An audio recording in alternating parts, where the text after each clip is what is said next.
할렐루야. 궂은 날씨에도 성전에 오른 여러분들을 주의 이름으로 축복합니다. 비가 왜 그렇게 많이 와요? 아유, 또 게다가 태풍까지 또 하나 올라온다 그래가지고 아주 금년에 하여튼 놀랄만한 일은 참 많습니다. 전염병 때문에 한 반년 동안 아무것도 못하고 그래도 또 기도하고 예배하면서 지내왔는데 이제는 물난리가 나서 연초에 비 좀 내려달라고 그렇게 기도한 게 민망해질 지경으로 그렇게 비가 쏟아지니까 걱정이 돼요. 게다가 화요일쯤에 태풍이 우리나라를 관통한다 그러니까 이가 참. 친구가 광주에서 목회를 하는데 어저께 동영상을 찍어가지고 보내줬습니다. 자기네 동네라 그러는데 오이고, 저는 그 국민학교 때 한강 넘쳐가지고 물난리 난 거 말고는 그렇게 물이 심각한 줄 몰랐어요. 아주 그 골목에 한 집들 절반까지 물이 철렁철렁 차고, 게다가 그렇게 물이 차올랐는데도 하수도에서 그 맨홀 뚜껑 위로 그냥 분수처럼 여기저기 물이 솟구치니까 아이고 무섭더라고요. 깜짝 놀랐습니다. 그 정도 피해가 큰지는 몰랐어요. 땅과 하늘 사이의 인간이 이렇게 부잘것없습니다. 우리는 주인을 바로 알고 주인을 선포해야 됩니다. 마치 세상의 주인이 사람인 양, 내가 가졌다고, 내가 누린다고 내 마음대로 할 수 있는 것인 양 착각하며 살면 안 됩니다. 결정적인 순간에 주인께서 내 거다라고 이야기할 때 뭐라고 할 겁니까? 우리가 살아가는 이 세상의 역사를 한번 보십시오. 여러분, 이미 창세기의 인간은 하늘 꼭대기에 닿는, 대가 닿는 건축물을 지을 수 있는 그런 존재였습니다. 사람이 건물 하나 짓는 게 쉽습니까? 그런데 홍수가 있은 후에 흩어짐을 면하자고 인류가 함께 모여 살 수 있는 대단한 건축물을, 하늘 꼭대기에 닿는 그런 건축물을 지었다 그러지 않습니까? 저는 아직도 잠실에 제2 롯데월드인가 그거 지나다니면서만 봤습니다. 제가 처음 그거 질 때 어디 수련회 갔다, 기도회 갔다, 세미나 갔다 올 때 제 버스 뒤에 앉아 계시는 권사님한테 그 국가의 위기 상황에 저 꼭대기에 빼쭉한 데가 쫙 열려가지고 로봇 태권부회가 나온다고 그랬더니 권사님이 그걸 진짜로 믿어버렸네. 그리고 댁에 가셔가지고 예예예, 저 롯데 그 빌딩 지어졌을 때 그 꼭대기에 로봇 있대. 그러니까 그 아들 집사님이 도대체 목사님한테 무슨 얘기 들어가지고 엄마가 저렇게 심각하게 얘기를 하냐고 진짜로 전화가 왔다니까요. 목사님 도대체 무슨 말씀하셨길래 엄마가 저런 말씀을 하시냐고. 농담인데 목사가 얘기했다고 또 진짜로 받아들여가지고. 그런데 이미 창세기에는 백미층이 뭡니까?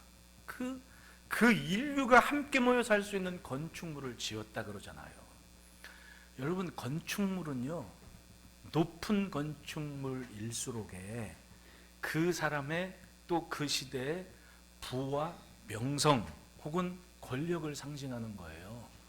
그러니까 사람들이 옛날에 높이 좀 규모 있게 큰 건축물을 세우려고 했고, 우리나라만 하더라도 저 연천에 가면 고인돌 있지 않습니까? 여러분들 고인돌 딱 보면 뭘 느껴요? 고인돌이 저 아래도 작은 거 있지만 아마 연천에 있는 게 제일 큰 거라고 내가 들었는데, 그 고인돌 세워질 때 그게 어느 순간에 세워지는 게 아니에요. 돌 하나 세워가지고 그냥 돌 올리는, 이게 지금 생각으로는 쉽죠. 돌 2개를 땅 속에 박아요. 어떻게 박아요? 그 고인돌 있는 데 보면은요, 돌이 있는 데가 아니에요. 밭 한가운데 있고 논 한가운데 있고 그 발견되는 거, 돌이 없는 데인데 어디선가 돌 덩어리를 그 큰 걸 끄집어 온 거 아니에요. 끌고. 그러려면 돌 하나 옮겨오는데 얼마나 많은 인력이 필요합니까? 게다가 그걸 세우잖아요. 돌 하나 딱 옮겨와가지고는요, 그 돌 사이즈 반 정도 잠길 만한 구덩이를 옆에 막 파요. 그 다음에 그거를 비석 세우듯 그걸로 쏙 집어넣는 거예요. 그럼 이만한 판때기가 땅 속에 딱 박혀가지고, 고인들 보세요. 땅에 박힌 돌이에요. 그게 옆에 있는 게. 구덩이를 파가지고 딱 세웠단 말이에요. 그러면 나머지 더 큰 그 큰 평상 같은 돌은 어떻게 세울게요? 생각해 보신 적이 없죠? 그 동네 사람들은 그 시대는 심각했어요. 저걸 어떻게 다 지금 올릴까? 지금처럼 뭐 기중기가 있거나 이런 게 아닐 때니까 이 젊은이들이 뭘 하냐면 또 흙을 갖다가 그 옆에 막 쌓아요. 언제까지? 이 박은 돌 덮을 때까지 돌을 막 쌓아서 산을 만들어놔. 그 다음에 그 산 꼭대기로 그 가져온 넓은 평상 같은 돌을 또 끄집어서 그 위에 정확하게 앉히는 거예요. 그 다음에 또 뭐 해야 돼요? 쌓은 흙을 또 막 파. 그래가지고 만든 게 고인돌인 거예요. 그러니까 그때 뭐 지금 선사시대 뭐 그러잖아요. 그때 뭐 사람들이 먹을 거 없으면 막 전쟁에서 빼앗고 막 그럴 때 아니에요. 가서 훔쳐오고 싸워가지고. 근데 이웃 마을에서 식량 훔친다고 막 사람들 막 몰려와가지고 그 마을 입구에 있는 고인돌을 딱 봤는데 자기네 동네 고인돌보다 더 커. 그럼 어떻게 해요? 도망가죠. 그게 그 시대의 모습이었거든. 건축물이 상징하는 것은 굉장히 큰 의미를 갖거든요. 그런데 이미 창세기에서는 하늘 꼭대기에 대가 닿는 건축물이 세워졌다 그러지 않습니까? 그리고 뭐래요? 우리가 하나님 없이 사는 인류, 그걸 시작하고 싶었던 거예요. 그런데 하나님이 보셨을 때 어떻게 합니까? 그걸 흩어버리셨다 그러지 않습니까? 말이 다르게 하고 뭔 말을 하면 알아듣지를 못해. 그러니까 알아듣는 사람들끼리끼리 모여가지고는 길을 떠난 거죠.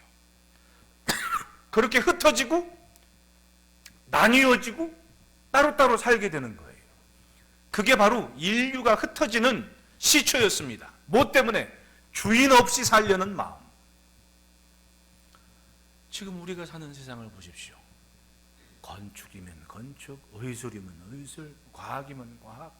예, 그 앨런 머스크가 그 스페이스 뭐 그 쏘아 올린 거 여러분 대단해요. 뭐 고체연료 떼와가지고 예전에는 로켓 달나라 갔다 오면 3단 로켓 불 이런 거 해야 되는데 지금 이 사람이 그 스페이스 그 뭐 기획하고 이렇게 쏘는 건요. 빵 하고 로켓을 쏘아 올린 다음에 쏘아 올린 그 로켓가 쫙 와서 그 자리에 딱 내린다니까요. 이것 굉장한 거잖아요.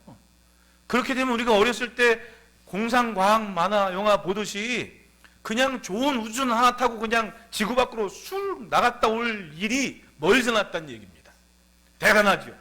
그런데 2020년 시작하면서 인류는 무엇을 경험합니까?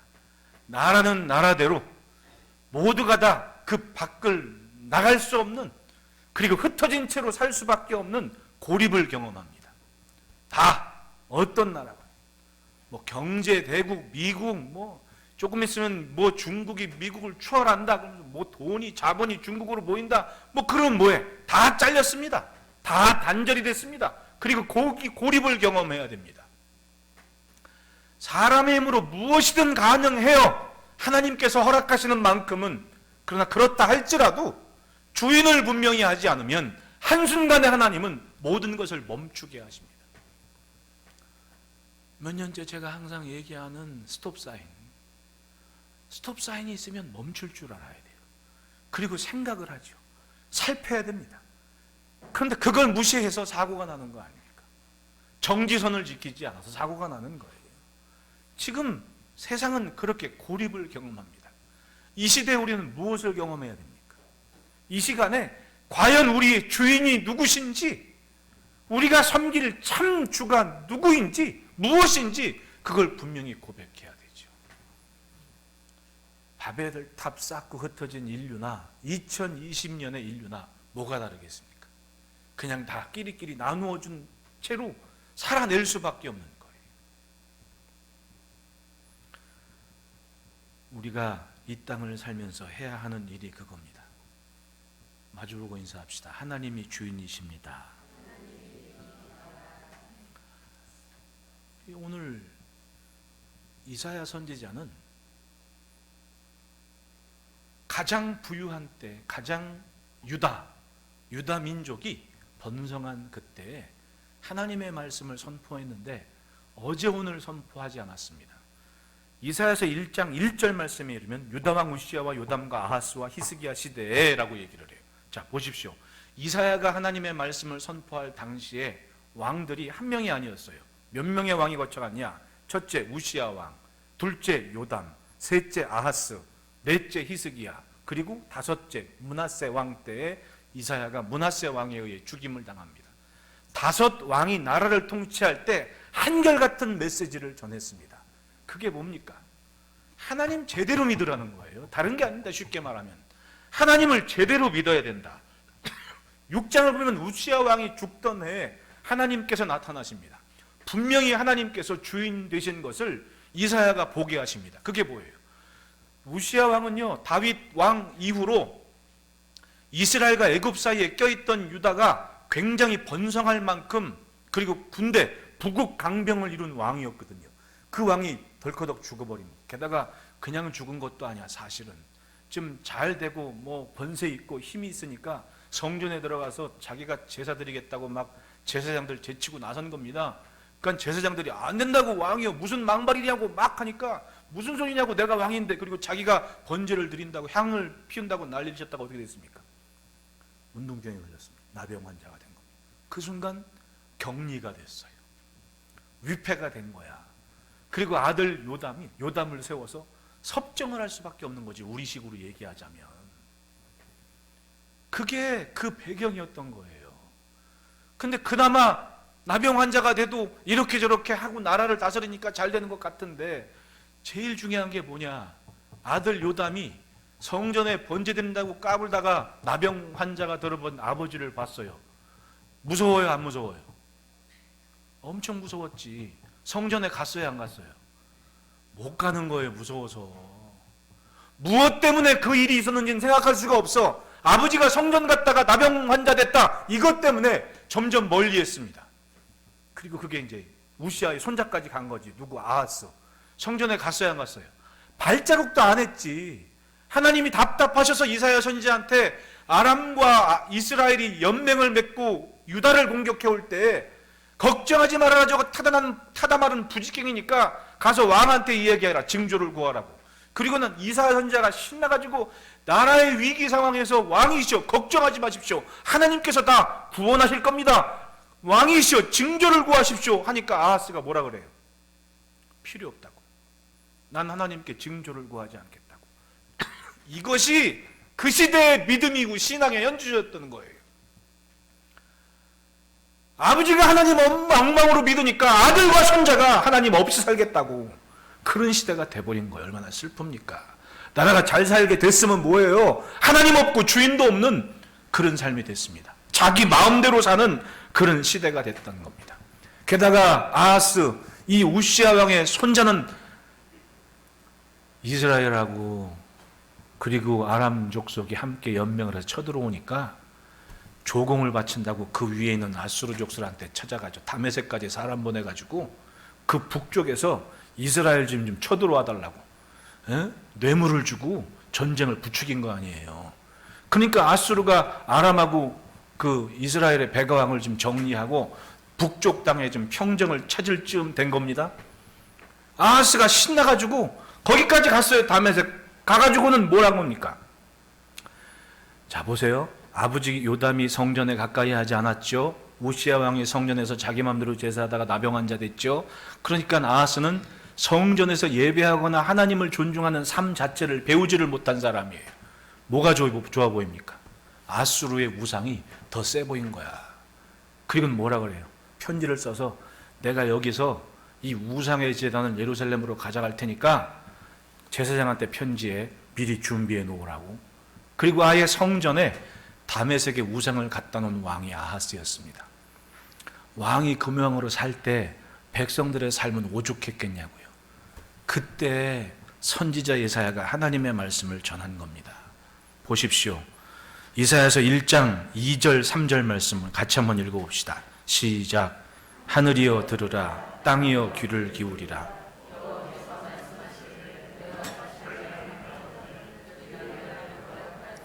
소는 그 임자를 알고 나귀는 그 주인의 구유를 알건만은 이스라엘은 알지 못하고 나의 백성은,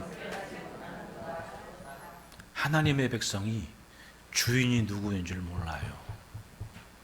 소도 알고 나귀도 아는데 하나님의 백성이 주인을 모르더라는 거예요.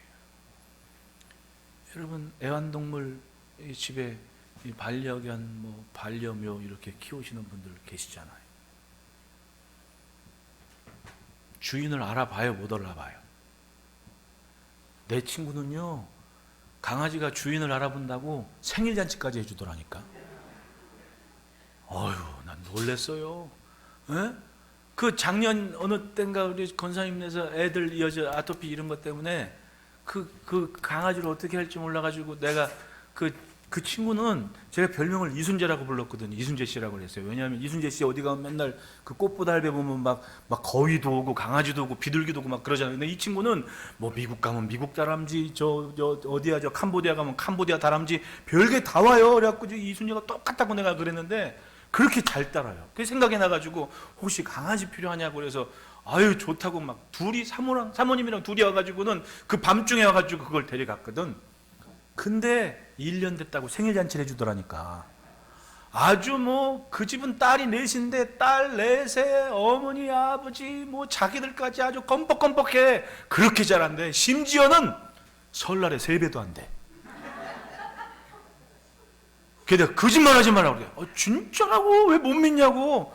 동영상을 찍어 왔는데 엄마 아버지 할아버지 할머니 이렇게 앉아있는데 얘가 세배해라 박수 치니까 강아지가 그 방석 앞에 딱 앉아가지고 이러더라니까.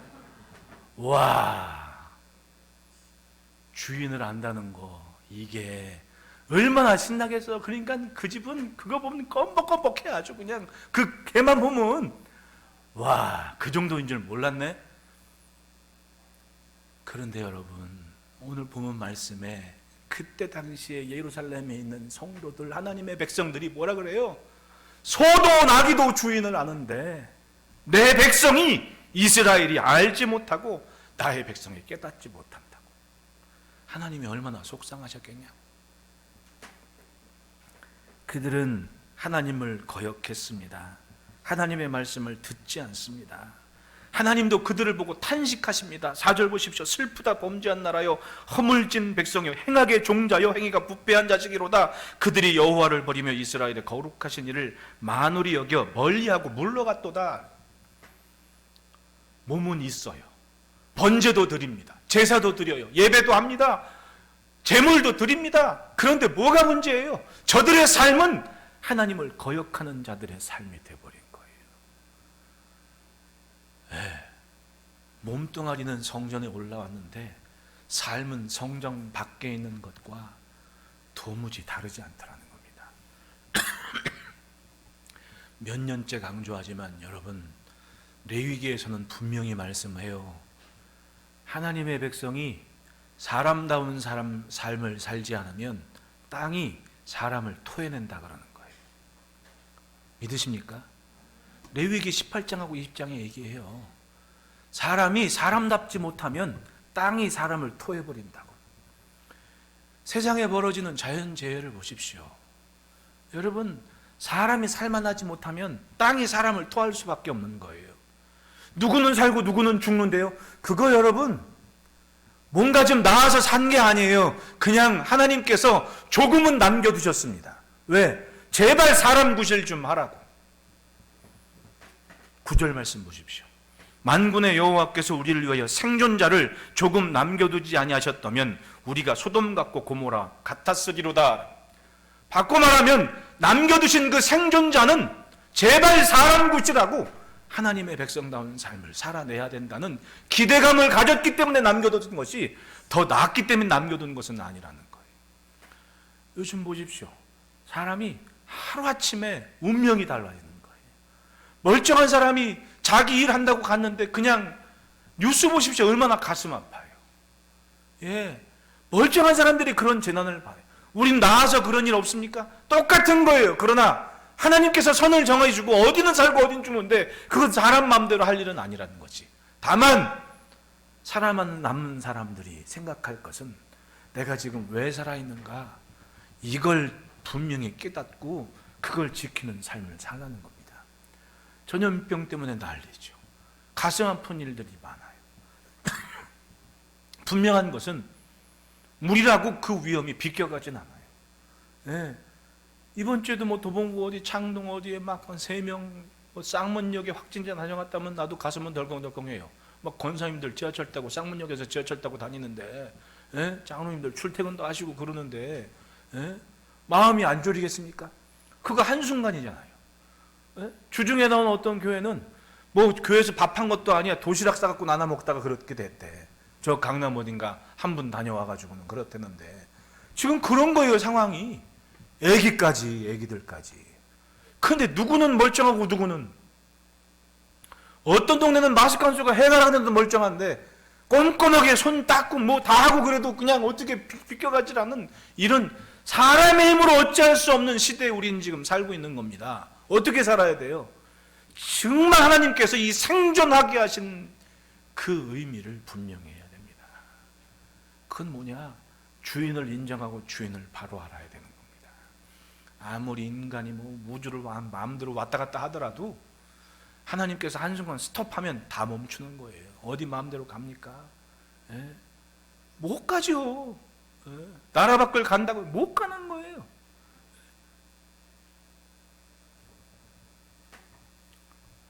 따라합시다. 사람 따라가면 뻔하다. 하나님의 백성이 가나안 땅에서 잘 살게 됐다고 가나안 땅에서 좋아 보이는 것 쫓아가다가는 뻔한 거예요. 뻔한 거예요. 비껴가질 않습니다. 우리는 이 생존자의 삶을 지켜야 됩니다. 첫째는 따라합시다. 하나님의 법에 귀를 기울이라. 10절에 너희 소돔의 관원들아 여호와의 말씀을 들을지어다. 너희 고모라의 백성아 우리 하나님의 법에 귀를 기울일지어다. 이미 하나님의 백성의 삶이 망가졌어요. 어떻게? 이스라엘인데 유다 백성인데 예루살렘 성도에 성전이 있는 그 땅의 백성들인데 하나님은 부르실 때 너희 소돔의 관원들아 너희 고모라의 백성아 그렇게 얘기해요. 소돔과 고모라가 뭐 때문에 망했습니까? 자기들끼리 쫙하고 잘 살게 된 것 때문에 그 부에 심취해서 흥청망청 마음대로 살다가 망한 거 아니에요. 여러분 지금도 사회 바닥에서는 역청 덩어리들이 발견돼요. 그게 뭐예요? 원유 찌꺼기 같은 것들. 그 역청이 뭐에 쓰였어요?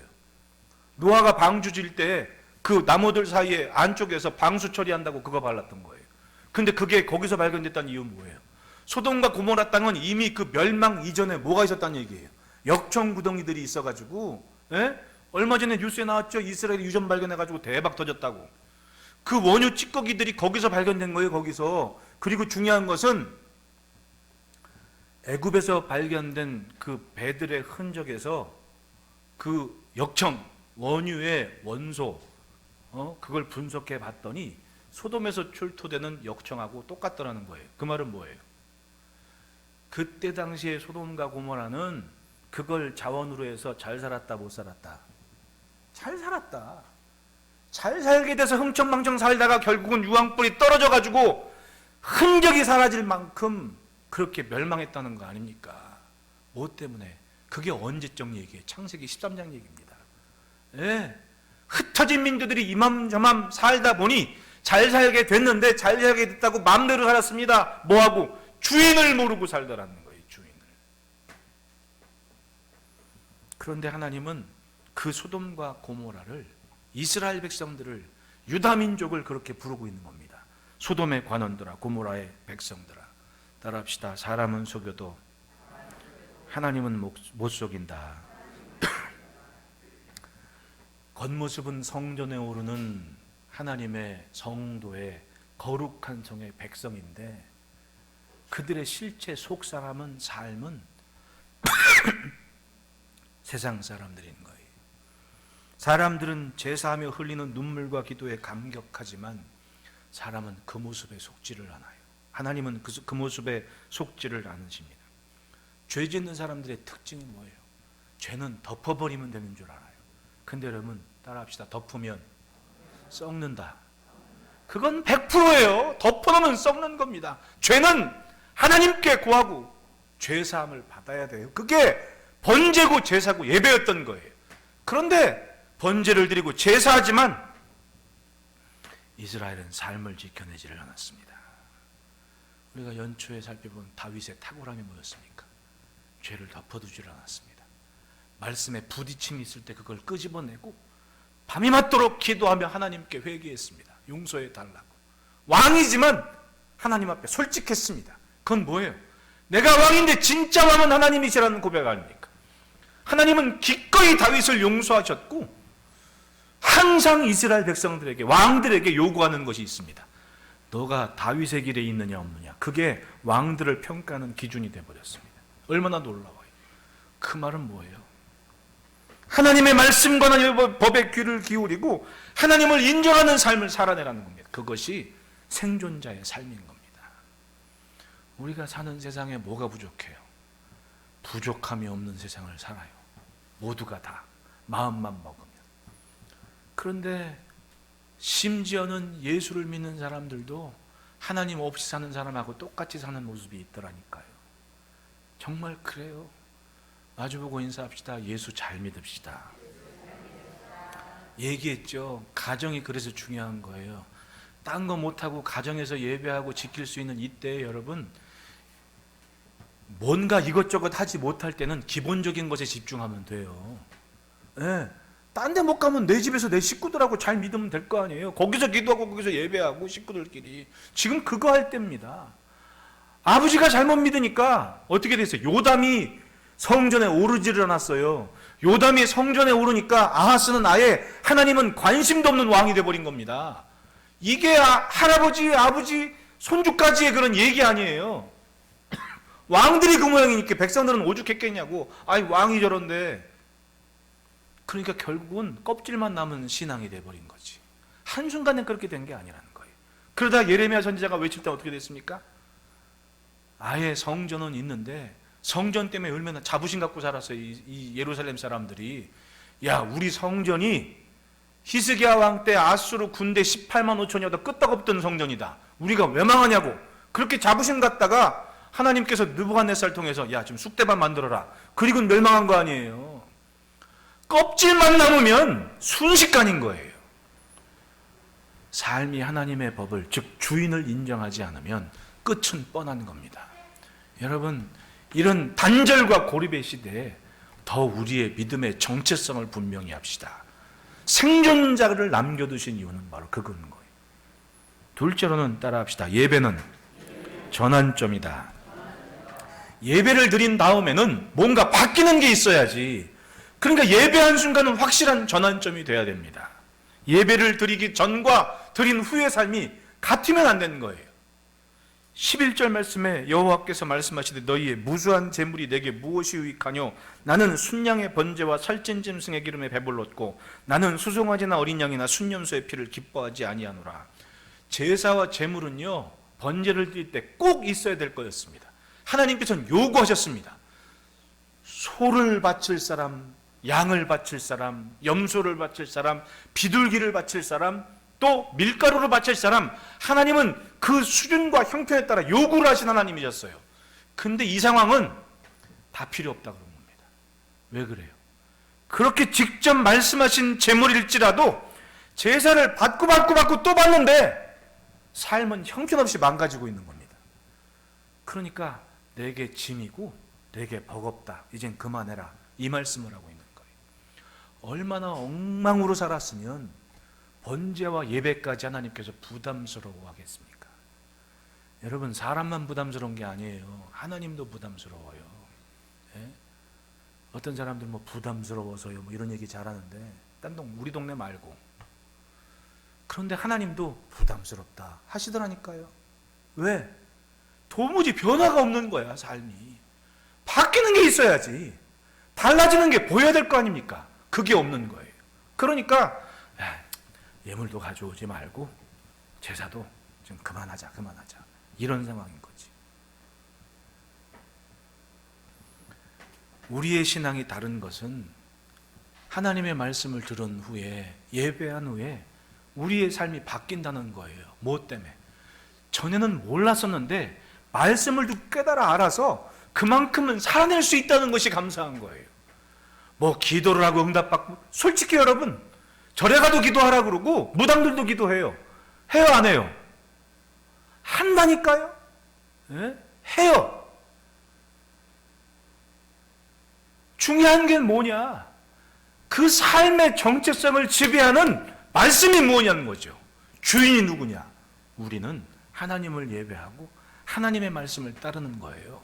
그게 차이점인 거예요. 그게 없으면 그냥 똑같은 거지.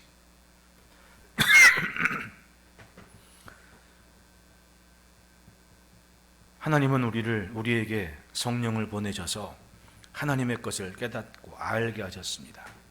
충분히 알 만한 것이 있었던 거예요. 예. 여러분, 예루살렘이 멸망할 때 선지자 이사야하고 선지자 예레미야가 있었어요. 한순간에 망한 것이 아니라니까요. 성경에 유력한 선지자들이 그때 활동을 했어요.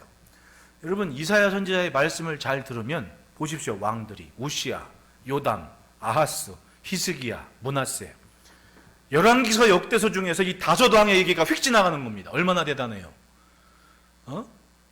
그 대단한 왕들이 지나가는 이야기에 중요한 획을 긋는 선지자가 이사야 그리고 예레미야였습니다. 이사야서하고 예레미야서는 열왕기서하고 역대서가 휙 하고 지나가는 건데 얼마나 대단한 거예요. 예? 근데 그만한 종이 선포하는데도 말씀을 들었다 안 들었다? 안 들었다는 거 아니에요. 외치는 사람은 있는데 듣는 삶이 없었다는 거예요. 예? 그러니까 외치는 사람이 문제가 아니었어. 자기는 이스라엘 백성이라고 자부하는 삶이 문제였던 거지. 예. 번제를 드리고 제사하고, 우리로 얘기하면 예배하고 예물 드리고, 그 다음은 바뀌는 삶이 보여야 되는데 그것이 없는 거예요. 이 땅에 성전이 있는 이유가 뭡니까? 우리의 주인이 하나님이신 것을 부끄러움 없이 선포하는 삶을 하나님은 기대하시기 때문에 그런 거예요. 세상은요, 이제는 예수 믿는 것이 뭔가 큰 잘못인 것처럼 생각하게 만들어요. 자꾸만. 어디 가서 코로나 바이러스에 확진됐는지 모르지만 거쳐 갔는데, 교회에서 확진자가 나왔다고 하면 자꾸만 얘기하고 그러니까 모르는 사람들은 교회 가면 큰일 나는 것처럼 얘기를 한다니까요. 그런 틀이 이제 짜진 겁니다. 그러니까 어디 가서 교회 다닌다고 함부로 얘기 못해, 예배한다고 함부로 못하는 겁니다. 예. 그런 시대가 돼버리고 말았습니다. 그럼 바꿔 말하면 그동안 교회는 뭘 했습니까? 하나님에 대한 거룩한, 하나님을 인정하는 삶의 갈급함이 교회를 통해 선포되지를 못했다는 거 아닙니까? 그러니까 가볍게 여기는 거 아니에요. 살아계신 하나님이 이렇게 역사하시면 되는 자랑과 선포가 부족한 거예요. 스스로가. 그러니까 성도의 삶이 얼마나 존중받아 마땅한지 세상이 인정하지 못하는 시대가 되어버렸지. 결국은 나라가 망하건 무엇이 되건 하나님께서는 오늘 이사야 선지자의 말씀처럼 생존자를 남겨뒀습니다. 생존자. 그 생존자의 역할은 다른 것이 아닙니다. 예배하는 만큼 삶의 변화된 삶을 나타내 보이는 것이 사명인 거예요. 우리 그 사명에 최선을 다합시다. 변화 있는 삶을 쫓아갑시다. 시편 51편 17절에 다윗이 고백하지 않습니까? 읽어봅시다. 시작.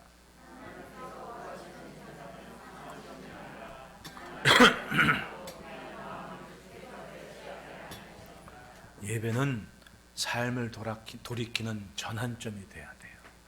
예배하는 만큼 내 삶이 좀 나아져 보여야 돼요. 어디부터? 가장 가까운 관계에서부터 우리 그렇게 삽시다. 셋째로는 따라합시다. 변화가 없으면 응답도 없다. 이걸 명심해야 돼요. 15절 말씀 보십시오. 같이 읽습니다. 시작. 너희가 손을 펼 때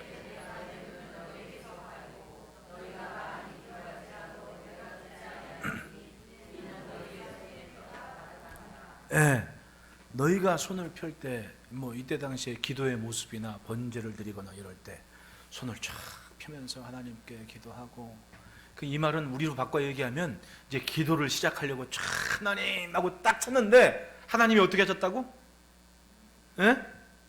너희가 손을 펼 때 내가 내 눈을 너희에게서 가리우고 라는 얘기는, 기도하면서 하나님 물으라고 손을 쫙 들었는데 하나님이 등을 돌리셨다는 거지.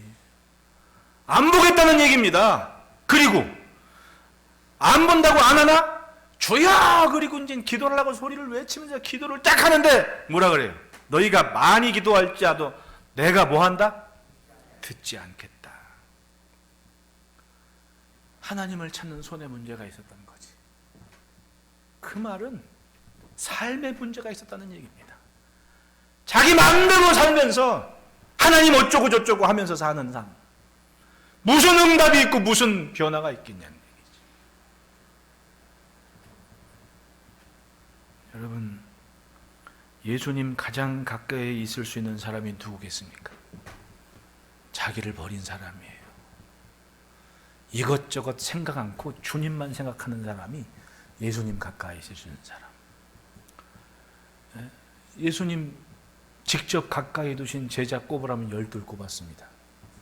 그런데 정작 예수님 십자가 죽으실 때 그 12 중에 누구만 남았었어요?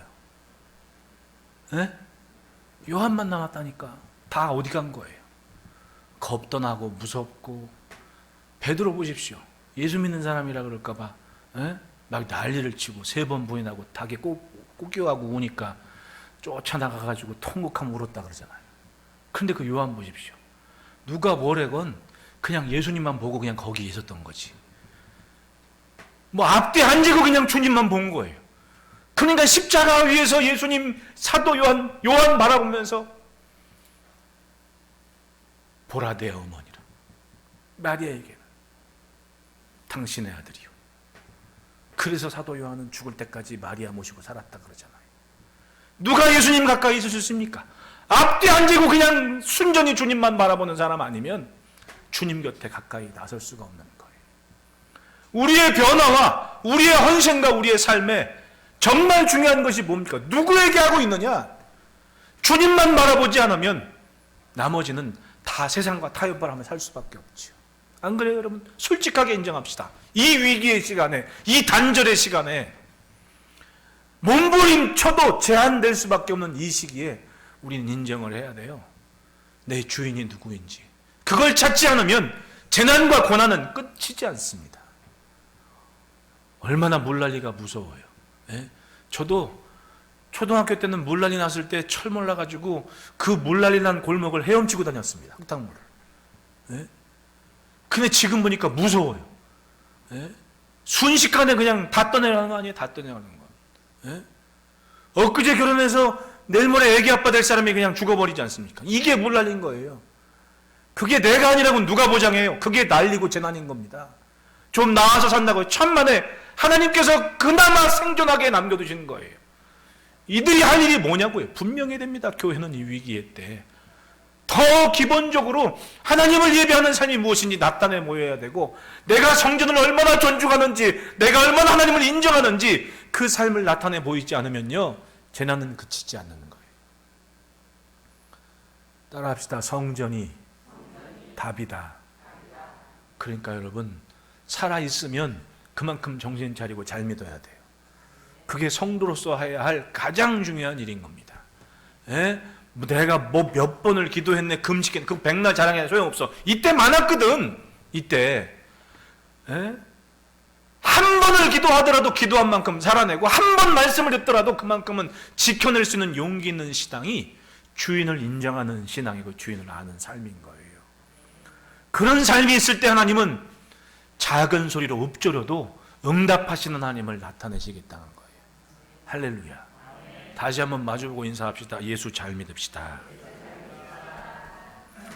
따라합시다. 순종이 닫힌 문을 연다. 보십시오. 기도 응답의 비결은 다른 게 아니에요. 말씀에 순종하며 내 삶을 지켜내는 것. 16절에 너희는 스스로 씻으며 스스로 깨끗하게 하여 내 목전에서 너희 악한 행실을 버리며 행악을 그치고, 17절에 선행을 배우며 정의를 구하며 학대받는 자를 도와주며 고아를 위하여 신원하여 과부를 위하여 변호하라 하셨느니라. 이걸 우리말로 얘기하면 마주보고 인사합시다. 착하게 삽시다. 예수 믿으면서도 저 사람 못됐어 이런 소리 듣지 맙시다. 좀 착하다라는 이야기. 그렇게 착하게 살면 19절 시작.